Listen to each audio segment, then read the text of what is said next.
Welcome to Smart Money Roadmap, the ultimate guide to navigating the financial landscape for families and small business owners.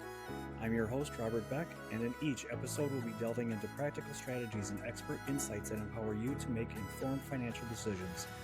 Whether you're a parent aiming to secure your family's future or a small business owner seeking to grow your business, this podcast is your compass to financial success. Get ready to embark on a journey of financial empowerment right here on Smart Money Roadmap. Well, I don't always like to say this, but Dave Ramsey is wrong. Now, look, I'm not trying to take on the celebrity finance guy that appeals to millions of people, but one of the areas about finance gurus and know-it-all financial advisors that really irritates me is their belief or position that everyone should be doing the very same thing, making the same financial and or investment decisions, and everyone should be taking the same advice to heart.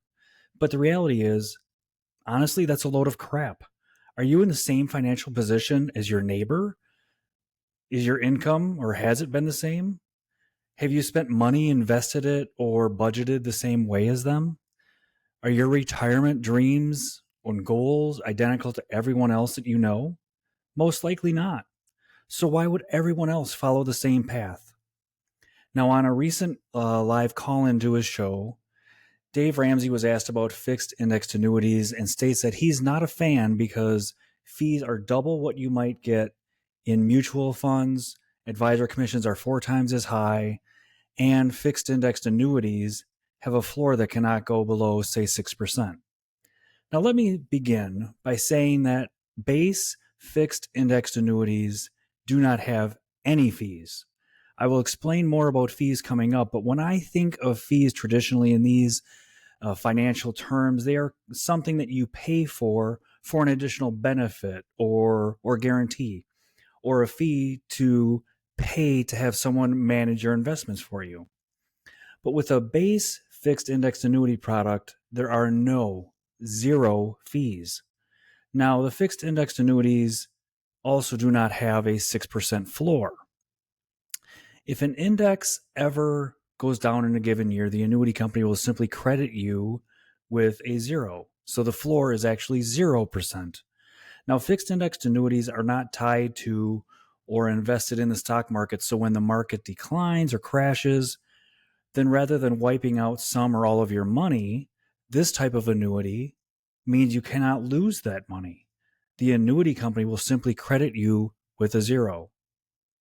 Now, a zero may not may turn off some of you, and that's okay.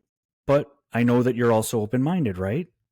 So, being open-minded, would you prefer a zero to losing money?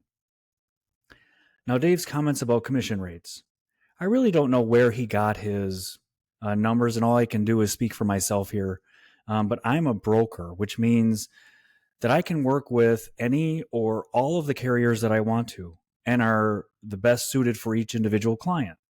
I'm not beholden to any financial institution. I'm not paid to endorse a specific company or a product. So when I'm working with a person, a family, or a couple, I can evaluate your current situation, your future goals, requirements, and then find out what the best company is or companies to partner with are to help us attain your financial goals. It does not matter to me what that company is, as long as you all are taken care of. Now, I also don't want to dig deeper into annuities, as these are largely rather unknown or in most cases misunderstood, as evidenced by even Dave Ramsey. So let's start with the basics. It's important to cover that there are 4 basic types of annuities. So let's start with the fixed annuity, also known as a MYGA or a multi-year guaranteed annuity.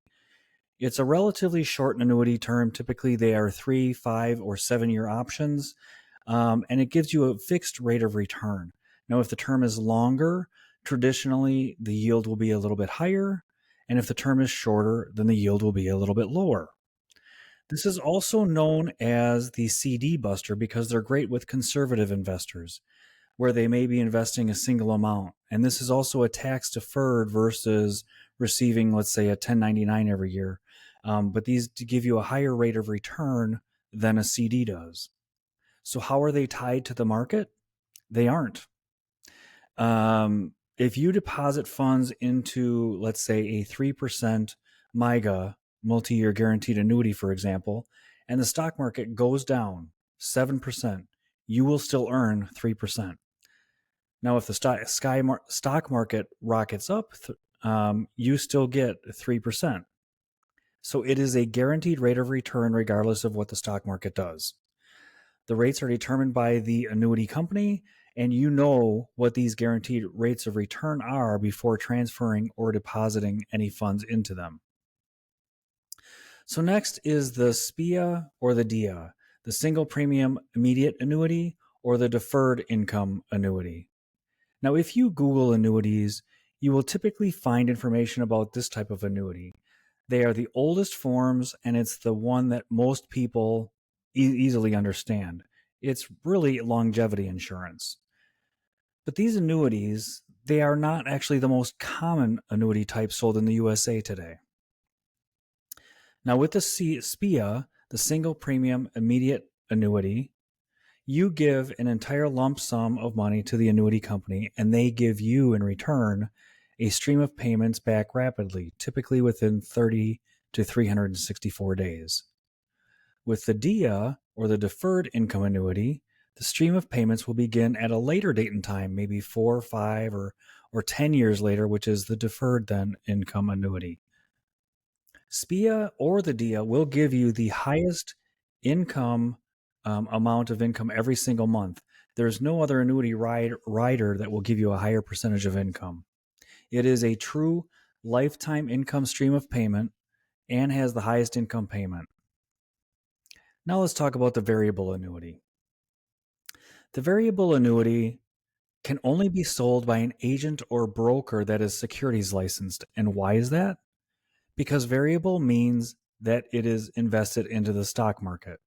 It is actually the number one annuity sold in the US. However, the landscape is changing on these. And the first variable annuity came out around 1952 by TIAA-CREF, probably aware of that name.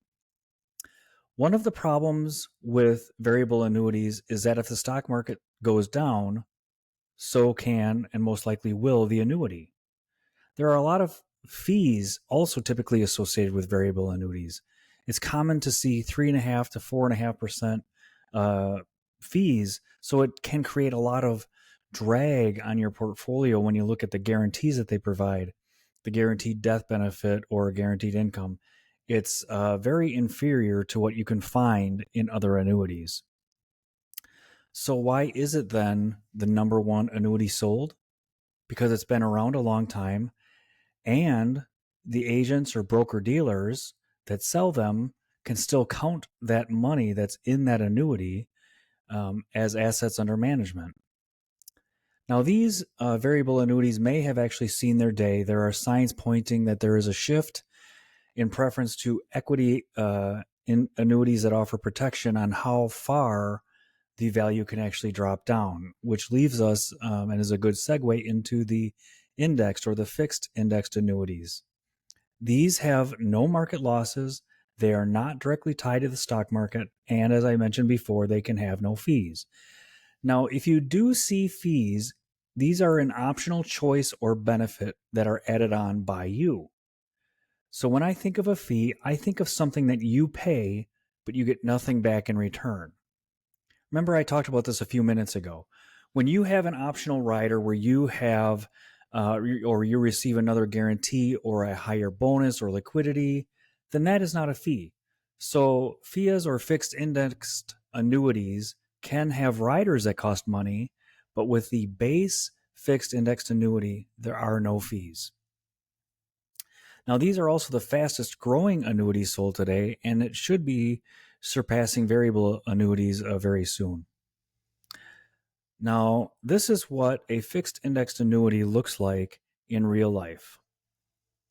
The red line represents the S&P 500 index over a period of almost 20 years. You can see it goes up and it goes down, and it goes up more times than it goes down. Now, the blue line represents an illustration of a 5% market cap on the index S&P 500. I will go into more detail on participation rates in an upcoming podcast, so don't worry if you need more explanation on that. But ultimately, what we see is that when the stock market goes up, you actually do participate in the upside. There is still a difference here. You didn't beat the market, but when the market crashes like it did in 2001 and 2002, you actually do not participate in that downside. You avoided all that loss. So for those of you that are nearing retirement, which of these paths look more attractive to you? Do you want your retirement to be a nice, steady, and ascending path? Or do you really prefer a roller coaster method where it's up and down, where you have nights where you can't sleep? I think most of us would prefer the nice ascending path. Now, the FIAs are great. The fixed indexed annuities are great because you can do so many things with them, and you can do them very well. So here are the 7 basic benefits of fixed indexed annuities for retirement. First, the power of indexing, which I'll cover more in a separate video. Second, they offer security and guarantees that really no other solution can offer you. Third, they grow tax deferred, as we illustrated in that MYGA. Fourth is the elimination of fees. And when you compare this to a variable annuity or some managed mutual funds out there, that's a very strong element of completely eliminating the drag on your portfolio. Fifth is the elimination of risk. Now, this is a huge one. If you are watching the stock market or are concerned with what is coming with potential market losses and risk, then this is a big concern of yours. But with a fixed indexed annuity, you can eliminate the market risk altogether. Sixth is, and probably the most famous benefit, is the guaranteed lifetime income. And seventh is the avoidance of probate. Now, this is something that can be very expensive. It's very painful and difficult to go through, but having a properly placed and suitable annuity can save you and your family money, which will then go directly to your beneficiaries. So these are the 7 benefits of FIAs. I hope you found this information useful. And listen, just because somebody famous says something, it doesn't mean it's accurate, correct, or automatically applies to you in your own financial journey or roadmap. So do the research, or better yet, ask me questions, and together we'll get the answers you're looking for. So keep an eye out for the next Smart Money Roadmap podcast, where I'll be asking retirement and finance questions of my own father. I'll also be digging deeper into what participation rates mean and how they can even further benefit your retirement income. So I appreciate you watching this. There are more videos on my YouTube channel and more still to come. And please do contact me if you have any questions. Thank you so much for listening to the Smart Money Roadmap podcast. I'm your host, Robert Beck, and I hope you enjoyed our deep dive into strategies you can use to help understand your financial picture and set yourself up with a clear direction and map for life's journey ahead. If you're keen to see these ideas and strategies applied in the real world and in your own life, join me again for the next podcast, and be sure to follow me on Instagram, YouTube, LinkedIn, or join my private Facebook group called Create Wealth and Tax-Free Retirement Income. Would love to see you there. That is all for this episode. Thank you again for tuning in, and I'll see you again soon.